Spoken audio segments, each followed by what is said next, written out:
1902. E a gente entende por quê.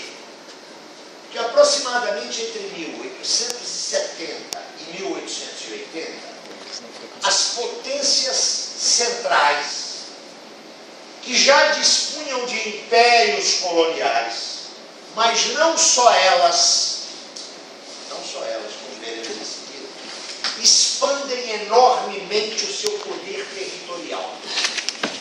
Quero lembrar para vocês que entre 1880 e 1910, a Inglaterra já era aquela potência cujo território, envolvendo as colônias, obviamente, era aquele onde o sol nunca se punha. Porque ela tinha territórios e em todas as latitudes e longitudes. Mesmo a Inglaterra acresceu o seu território em alguns milhões de quilômetros quadrados.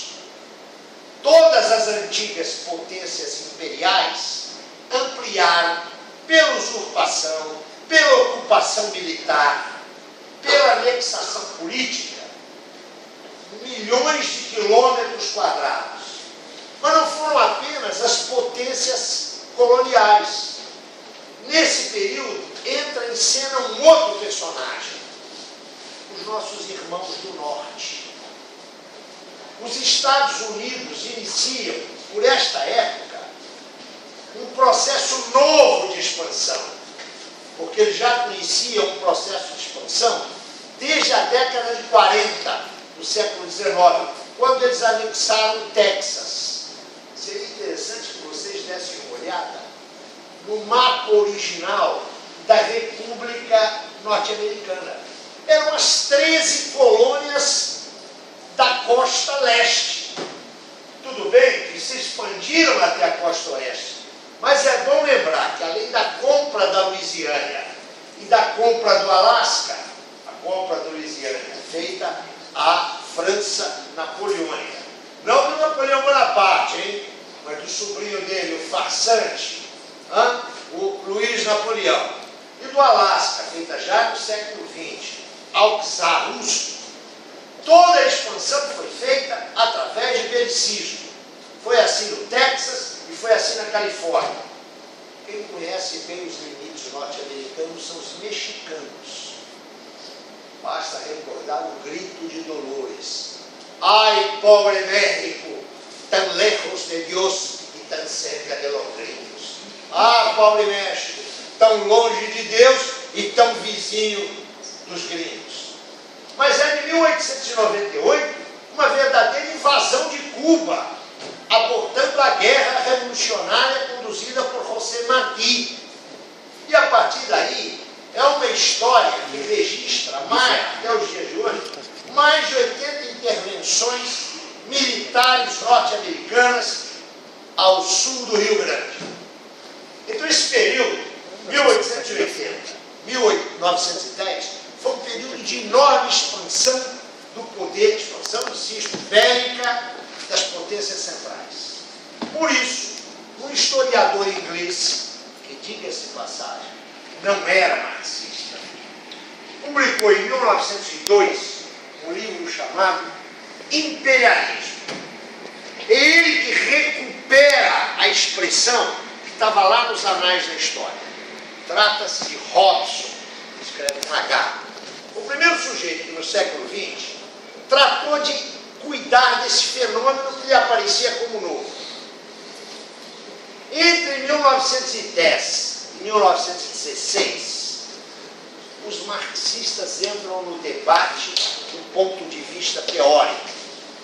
O primeiro marxista que vai cuidar do que estava se passando, mas com uma ótica nova, com uma perspectiva nova, é um médico austríaco que vai ser uma figura muito importante da social-democracia. Aquela social-democracia bem expressa pela Segunda Internacional, inclusive com seus chamados desvios revisionistas. Trata-se de Rudolf Hilferd, que escreve um livro chamado, está traduzido aqui no Brasil, chamado O Capital Financeiro. Hilferd é o primeiro a perceber que há algumas mudanças no capitalismo. Mudanças que Marx não pôde testemunhar e, portanto, não escreveu sobre elas. Até porque vocês sabem, se não sabem, eu devo informar, Marx não era santo, não era Deus, nem era profeta. Era um cientista. Ele tratou dos fenômenos do seu tempo. Hilferd é o primeiro a dizer, olha, nesse rolo que está aí, 1910, tem um tipo novo de capital. Só para lembrar vocês, Marx estudou 3 tipos de capital. O capital comercial, o capital bancário, tem que tomar cuidado porque hoje a gente confunde capital bancário com capital financeiro, vocês vão ver que não é a mesma coisa. O capital bancário e o capital industrial. É isso que Marx estudou. Esse Hilferd diz, olha, está acontecendo alguma coisa aí que a gente não sabe exatamente o que é. Em seguida, entram no debate com posições muito diferentes. Entram no debate pela esquerda, Rosa Luxemburgo, quando ela trata da chamada acumulação de capital, que é um livro que ela escreveu, ela trata de procurar compreender o que está se passando no mundo. Não é apenas um livro teórico. Pela direita entra nesse debate o grande dirigente da Segunda Internacional, o teórico da Segunda Internacional, aquele que lê em 18, no calor da Guerra Civil, importante dizer isso, no calor da Guerra Civil, Lenin chamou de um renegado, trata-se de Kautsky. Tem que ler aquele livro do Lenin, com cuidado, porque é um livro do momento da Guerra Civil, que Kautsky estava completamente errado, não há dúvida nenhuma, mas daí a chamar de renegado tem que entender a conjuntura histórica. Bukharin, companheiro de Lenin na Revolução de 17, também entra no debate. Em 1916, fazendo uma síntese desses debates e dando uma direção teórica coerente e revolucionária, Lenin escreve um pequeno livro. E quem diz que é pequeno é o próprio Lenin, não sou eu não. Um livro intitulado O Imperialismo, Estágio Superior do Capitalismo. Mas a gente se esquece do subtítulo do livro. Do mesmo jeito que a gente se esquece do subtítulo do livro do Marx, todo mundo acha que Marx escreveu o Capital. Não, Marx não escreveu o Capital, não. Marx escreveu o Capital, ponto. Crítica da economia política. É preciso lembrar disso, senão a gente vai achar que Marx cria uma nova economia. E que é um bocado de marxista que acha. Eu creio que eles estão errados. Marx escreveu a crítica da economia política. E Lenin escreveu o imperialismo, estágio, etapa superior do capitalismo, ponto. Ensaio popular. Quem botou esse subtítulo foi o Lenin. Ele não estava querendo inovar nada, mas acabou inovando. Ele vai definir o imperialismo de uma forma que me parece absolutamente exata para os dias de hoje, quase 100 anos depois da publicação do seu livro. Os outros marxistas tinham pressentido que algo de novo estava acontecendo. E o Lenin matou a cobra e mostrou o pau. Lenin afirma o seguinte: há uma nova forma de capital que resulta da fusão entre os grandes grupos capitalistas industriais e os grandes grupos capitalistas ligados às finanças, aos bancos. Então, além daquelas 3 modalidades de capital que Marx estudou, Lenin descobre uma nova forma de capital, que ele vai chamar de capital financeiro. Que, atenção, não é capital bancário, não. É algo diferente. É um capital que resulta da fusão, da articulação dos grandes grupos da indústria com os grandes grupos dos bancos. A isso Lenin chama de capital financeiro. E é o capital financeiro que é o suporte material do que ele chama de imperialismo. E Lenin entende claramente o que é o imperialismo. O suporte é o capital financeiro, e ele se expressa como capitalismo monopolista. Embora fosse um ensaio popular, ele é extremamente criativo. Lenin descobre uma articulação nova. Ele descobre isso em 1916, estudando economia alemã. Só que essa descoberta pode ser generalizada, não é? Vocês acham que o Bradesco é apenas um banco? O Bradesco tem 1/3, junto com o Steinbrück, mais não sei quem, da Companhia Siderúrgica Nacional. O Bradesco está presente ativamente, não é financiando, não, é como proprietário do agronegócio no Brasil. Se vocês acham que o agronegócio é aquela senhora chamada Cátia Abreu, vocês estão enganados. Então, o Lenin descobriu que se constitui um capitalismo monopolista em cuja base está a articulação entre os grandes capitais industriais monopolistas e os grandes capitais bancários, também monopolistas. Essa é a base material do imperialismo. Eu queria só fazer um pequeno registro, porque na universidade, a maioria de vocês é universitária, né? Vocês não são vítimas apenas, não foram vítimas apenas desse ensino, agora chama-se fundamental, né? Esse ensino fundamental criminoso que anda por aí, né? Onde se diz o diabo. Vocês também já são vítimas na universidade, né? Eu já ouvi em corredores ilustres e muito próximos de nós, que além de estar superado o conceito de classe social, está também superado o conceito de imperialismo. Oh, que coisa velha! Quem fala isso não deve acreditar na Bíblia, né? Porque não tem edição revisada da Bíblia. Não é isso? E o Lenin está escrevendo isso, não é por acaso, em 1916. Em 1916 o mundo estava incendiado.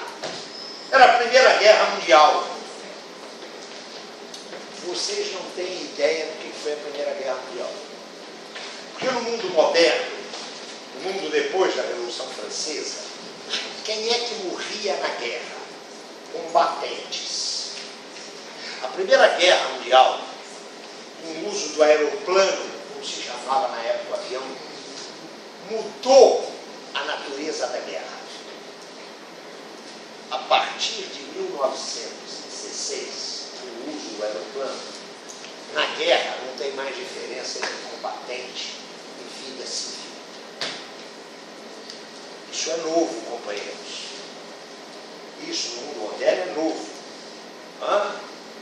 Engels, que estudou muitas questões militares, compreendia a guerra como um confronto entre combatentes. A guerra do século XX e do século XXI deixou há muito tempo de ser um confronto entre combatentes. Maiores informações com os japoneses de Hiroshima e Nagasaki. Para não olhar agora a situação na Palestina, para não olhar a guerra do Kosovo. A guerra do século XX é um fenômeno novo. Lenin estava no contexto da guerra. E a sua determinação do que é o capital monopolista, ou se vocês quiserem, o imperialismo, que é a expressão sociopolítica do capital monopolista. Capital monopolista, atenção, articulado pelo capitalismo, pelo capital financeiro. Aquela fusão que eu mencionei. Lenin estava com plena clareza de que o mundo estava entrando num novo estágio de desenvolvimento. E é por isso que ele fala, o imperialismo, estágio superior do capitalismo. É preciso dizer, antes da gente avançar, que o Marx não estudou nenhum desses fenômenos, porque não estavam presentes no seu horizonte histórico. Mas na obra do Marx há uma nítida percepção de que o capitalismo estava mudando. Aquele capitalismo que ele estava analisando estava mudando.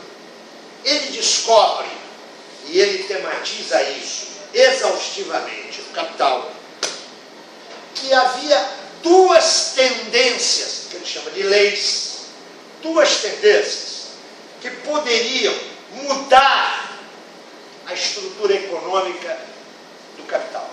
A primeira tendência era a tendência do capital a se concentrar. A segunda tendência era a do capital se centralizar. Eu não posso me deter nisso aqui, mas eu voltarei em seguida. Mas é preciso saber que Lenin e todos os marxistas que trabalharam com isso não tiraram a sua análise do imperialismo da cabeça, não é?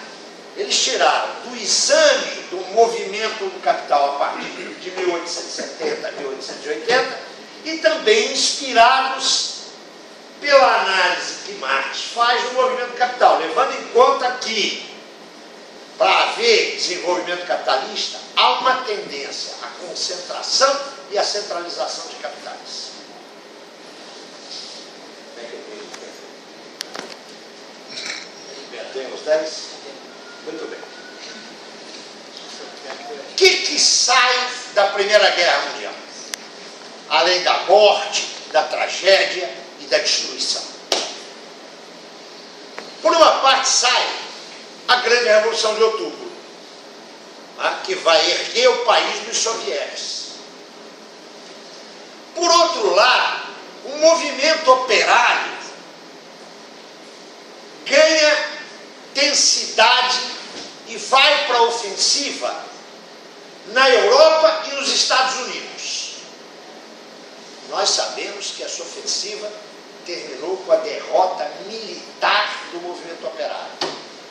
A gente só vê a Revolução Russa, mas a gente esquece da Revolução Húngara de 1918, das revoluções alemãs que começam em 18 e só são derrotadas em 1923.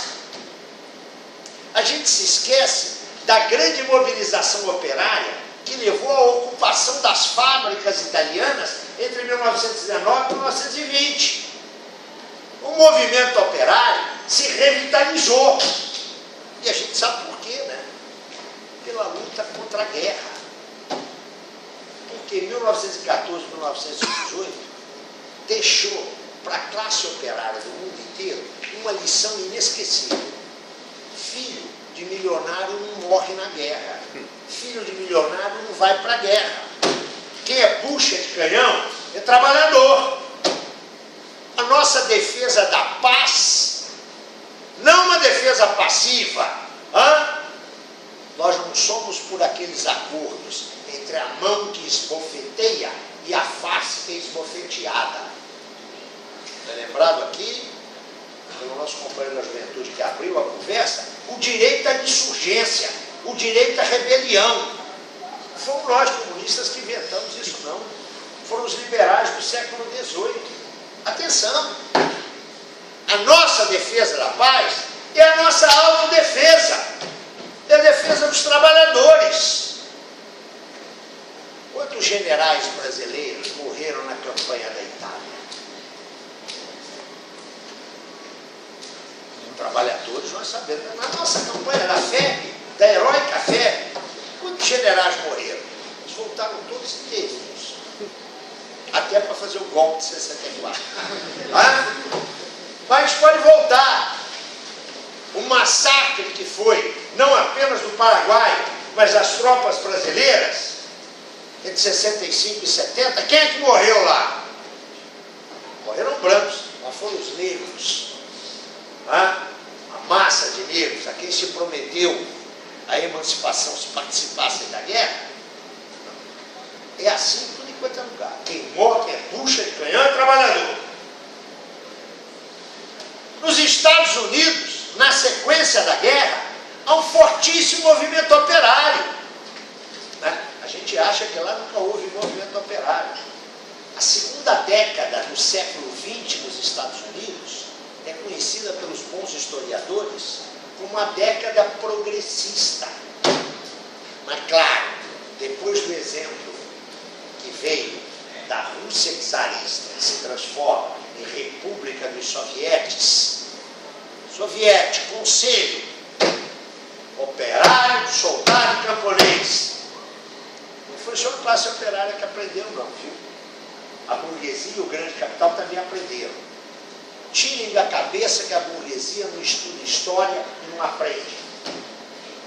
Ela tem os seus intelectuais, ela tem o seu brain trust, ela aprende com as lições da história. E como aprende? Esse movimento progressista no mundo inteiro foi massacrado. Eu quero lembrar que o Brasil não está fora, não. Em 1917, há uma revolução proletária em São Paulo. Os trabalhadores tomam a capital do Estado. O governador chamava-se presidente. O presidente do Estado, Carlos de Campos, que tem rua até aqui em Laranjeiras, essa gente é homenageada, fugiu da capital. A capital teve nas mãos dos trabalhadores, mas a direção era anarquista. Os anarquistas não têm a teoria do poder. 3 dias depois vieram as tropas e a festa acabou. Esse foi um movimento no mundo inteiro. Em que ele resultou? Onde a classe operária foi batida nas armas, mas conservou o seu poder social. Isso deu no fascismo. 22 na Itália, 33 na Alemanha. Mas deu também onde a classe operária não era ameaçadora em termos de violência e de coerção física, mas tinha peso social, deu um estado de bem-estar social, aquilo que vai ser chamado de welfare, que começa em 1930 na Europa Nórdica. Olha que coisa engraçada. O mesmo evento toma soluções políticas diferentes. Mas foi ou não foi Lenin que nos ensinou que para qualquer situação de crise nunca há única saída? Nunca há uma única saída. Há alternativas. Mas na base dessas duas formas sociopolíticas tão diferentes entre si, o estado de bem-estar social, que depois de 45 vai inclusive se expandir para a Inglaterra e para parte da Europa Ocidental, não ficou só na Europa Nórdica. A base é a mesma. É o capital monopolista. É bom anotar isso, viu, garotada? Onde tem capital monopolista, tem forte tendência imperialista. E onde tem forte capital monopolista e tendência imperialista, tem sempre um elemento subjacente, o elemento do fascismo ou da fascistização. Se tem alguma alma santa aqui que acredita que o fascismo acabou no dia 8 de maio de 1945, quando um soldado soviético, um soldado do Exército Vermelho, meteu a bandeira da União Soviética em cima das ruínas do Reichstag, quem acha que ele acabou ali, está no mato sem cachorro. Onde há, atenção, onde há capital monopolista, há a realidade do imperialismo e há subjacente o vetor do fascismo. Ora, hoje, 2013, como é que é esse quadro que está aí? É preciso admitir que os trabalhadores de todo o mundo sofreram uma enorme derrota histórica nas décadas de 70, 80 e 90. Negar esse fato é negar a realidade. A gente tem que enxergar a realidade para poder trabalhar bem sobre ela. A longa crise que resultou queda do Muro de Berlim e na implosão da União Soviética, foi o marco mais eloquente das derrotas da classe operária e dos trabalhadores. Derrotas que abrem, a meu juízo, a quadra mais contra-revolucionária da história moderna. A história moderna, para mim, começa lá no 14 de julho, se alguém quiser uma referência. Nunca se viveu, por tão longo tempo, um período contra-revolucionário, no plano político, no plano econômico-social e no plano ideológico. Acho que nós, isso cabe especialmente àqueles que nesta sala são comunistas, suponho que nem todos o sejam, ninguém tem obrigação de ser comunista, hein? Atenção, não sabe daquela de ser comunista é obrigação, não é não. Isso cabe a todos nós, mas aos comunistas em especial, cabe procurar saber por que nós fomos derrotados. A análise da nossa derrota. Vencedor nunca faz análise. Perdedor tem que saber fazer análise. Ora, o desaparecimento da União Soviética pôs fim à Guerra Fria. Oh, que beleza! Acabou aquela ditadura horrorosa, né? Ótimo, o mundo entrou na desterritorialização da Guerra Quente. A guerra não está mais localizada, ou melhor, está tão localizada e tão espalhada que o quadro é de guerra hoje. Nunca se guerreou tanto na história da humanidade quanto a partir de 1991, data emblemática da dissolução da União Soviética, com todas as consequências que vocês sabem, não é? Não posso perder a chance. Em 1981 ocorre a crise da Polônia. Eu testemunhei isso em São Paulo e Ivan aqui no Rio de Janeiro. Aqueles meninos de brinquinho, né, saindo na rua dizendo 1, 2, 3 mil, abaixo a ditadura na Polônia e no Brasil. Porque essa gente defendia a tese de que havia, atenção, o imperialismo soviético. O imperialismo soviético explorava Angola, Moçambique, e o que é o ideal desses menininhos, das menininhas? Cuba. A União Soviética era um horror. Cuba era uma maravilha, explorada pela União Soviética. Nós sabemos a experiência dura que os companheiros e camaradas cubanos passaram quando a União Soviética desapareceu. Veio o chamado período especial, onde se andava de bicicleta em Cuba. E quem deve se lembrar, está aqui o companheiro venezuelano, que foi amenizado a partir de 2002 pela enorme solidariedade do povo da Venezuela e do governo venezuelano ao povo cubano. Me lembro que o meu pai, que era um conservador muito lúcido, que tinha desgraçadamente um filho comunista, não é? Ele dizia, mas o filho, esse troço não dá certo, não, você veja como a União Soviética explora os seus satélites. A União Soviética sustentava generosamente o bloco socialista. O que houve de transferência de riqueza, de valor, produzido pelos trabalhadores da União Soviética, para manter de pé regimes socialistas, ainda precisa ser estudado. Que mesmo a juventude mais esclarecida tem a ideia de que a Revolução de Viludo na Hungria, que coisa ótima. Vai agora lá no mundo socialista, ou melhor, no ex-mundo socialista, para ver em que deu a dissolução da União Soviética. Deu no domínio das máfias, na corrupção, na generalização da prostituição. Nesse mundo, onde não tem o contraforte, o contrapeso do mundo socialista, nós assistimos a um inaudito processo de concentração e centralização de capital. que faz com que o capital financeiro, vamos lembrar, articulação entre monopólios do setor industrial e monopólios do setor bancário,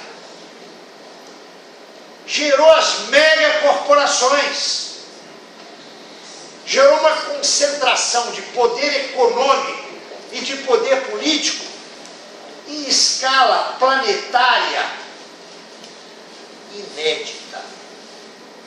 Eu vou dar um pequeno exemplo, eu não posso me aprofundar nisso, certamente o Ivan vai tratar de aspectos políticos mais imediatos.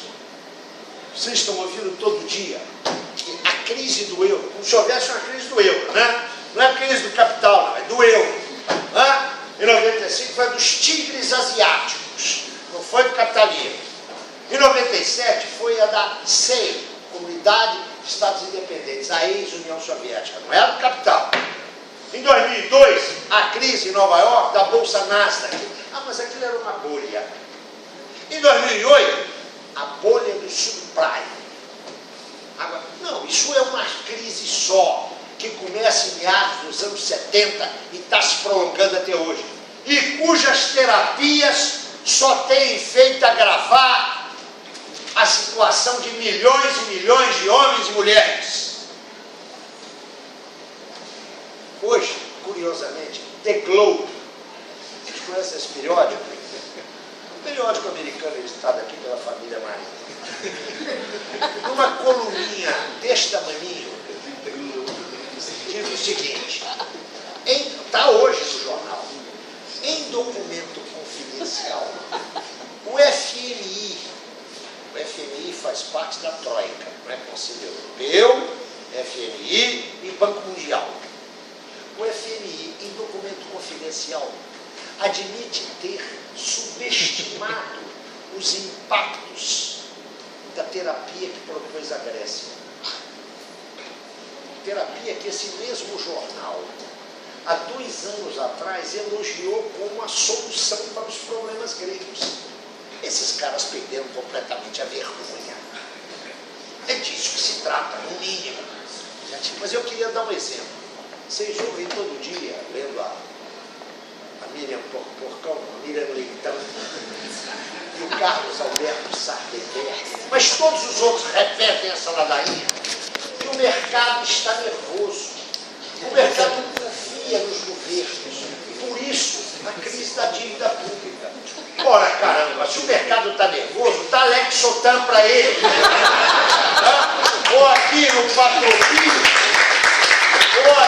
Patropim da maracujina. Vocês sabem o que é o mercado? Eu tenho que dizer isso sempre aos estudantes e aos jovens. O companheiro venezuelano falou dos editoriais que são os mesmos que saem contra o povo venezuelano e suas forças progressistas em todos os jornais. Pois isso, o mercado está nervoso, é igualzinho, sai em todos os jornais. O mercado, segundo um documento do Banco Mundial de 97, são 475 pessoas. É isso que vocês ouviram. Se essa sala aqui tivesse o mesmo regime penitenciário das cadeias brasileiras, não é? 80 caras em 12 metros quadrados, dava para pôr esses 475 aqui. São os operadores que respondem pelos fluxos voláteis de recursos, mais exatamente de títulos, que não são recursos, em volta do mundo, aproveitando as comunicações online e essa liberdade absoluta de que o capital dispõe hoje. Gente não pode migrar. Os gringos estão fazendo um muro de 7 metros de altura para se proteger dos centro- e latino-americanos. Na Europa, as políticas restritivas de imigração tornam-se cada vez mais duras. Mas o capital, esse precisa de liberdade. O mercado é isso. 475 operadores. É isso que é o mercado. Tem nome, endereço, não tem CPF, que fora daqui o sistema é diferente. Mas dá até para ter código postal. É nesse marco que aquelas tendências que Lênin já apontou lá atrás, atenção que esse marco é novo, esse marco histórico, não é o do tempo do Lênin, mas aquelas tendências que Lênin apontou lá atrás, operam com uma intensidade e uma profundidade enormes. Eu vou apontar só 2 ou 3 delas, porque eu não tenho tempo para isso. A primeira é o belicismo. É o belicismo. Não é a preparação para a guerra, não. É a guerra. Já mencionei que nunca se teve tanta guerra localizada como hoje. Mas esse não é o nó. O companheiro que abriu essa sessão com muita precisão apontou. O belicismo se transforma agora no instrumento das políticas de segurança pública. O que significa militarizar a segurança pública, seja pela via da militarização das polícias, que não tem que ser necessariamente organizações militares, seja pela via do recurso imediato às Forças Armadas para garantir, aspas, a segurança pública. Força Armada, Exército, Marinha, Aeronáutica, não tem que se meter na segurança interna. Isso aí é marco da doutrina de segurança nacional, que o Cone Sul da América Latina amargou por 3 décadas, e cujo ônus está presente hoje na Argentina, companheiros. Houve um processo de chacina, onde uma geração inteira foi liquidada. Foram 30.000 desaparecidos. Porque lá a repressão foi massiva. Aqui no Brasil, houve uma repressão, eu diria, mais sofisticada, que ela foi seletiva. Eles só mataram quem tinha responsabilidades orgânicas, sabiam o que estavam fazendo. Fizeram um bom serviço. Hoje, o belicismo ingressa na segurança pública, seja pelas concepções de criminalização do pobre. Vamos lembrar quem é pobre nesse país, né? Eu vou sair daqui agora, às 9, 9 e pouco, e vou para minha casa no Recreio dos Bandeirantes. Eu sou branco, eu fumo cachimbo, eu uso suspensório e tenho um Pajero diesel. Vocês acham, tirante a lei seca, que morando lá há 20 anos, eu fui parado alguma vez por uma blitz policial? Nunca. O cara está ali sinalizando, eu acendo a luz de dentro, abro o vidro e diz assim: boa noite, doutor, pode passar. Quem é que para lá? É o negro ou o mulato que está numa Kombi caída aos pedaços? É o jovem do qual essa polícia pode tirar dinheiro? E é o negro ou o mulato que está num carro bom? Você que está no carro bom, ele é ladrão. É isso que a política de tolerância zero. Enfia isso na cabeça. Pobre, negro e mulato. Vem aí a Copa. Vem aí o Papa. Vem aí as Olimpíadas. Preparem o lombo, companheiros. Especialmente quem não fuma cachimbo, não tem suspensório, não é branco e não anda de Pajero. Isso. Tá bom? Mas esse belicismo não passa apenas pela militarização da ação na segurança pública. Passa pela única indústria que desde 2000 registra um crescimento contínuo nos Estados Unidos de 300% ao ano. Eu vou repetir aqui, queridos. Tem uma indústria nos Estados Unidos que há 12 anos registra um crescimento de 300% ao ano. É a indústria da vigilância eletrônica. vocês acham que essas câmeras que estão aí, que a classe média que adora, viram quem roubou a bolsa da Mariazinha? Vocês acham que isso aí é inocente? Vocês acham que isso é barato? Nós temos hoje sistemas sofisticadíssimos de segurança pública que envolvem os GPS e outras coisas. Tem um programa no Google, não sei o nome, que localiza a tua casa. Você pode abrir isso, é de graça. Diz onde é que você mora, ele localiza, mostra a fachada do prédio. Camarada Ivan, não dá mais para correr da polícia não, viu? Porque eles vão lá em casa mesmo, sabem quem está entrando. Vocês têm ideia do que é isso? Se vocês associam isso à outra ponta do belicismo, qual que é a outra ponta do belicismo? Combater o terrorismo. Quem é que define o que é o terrorismo? Washington. Não é? Eu quero dizer uma coisa aqui,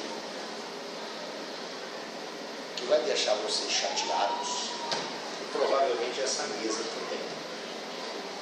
Quero dizer para vocês que eu sigo rigorosamente a linha do meu partido.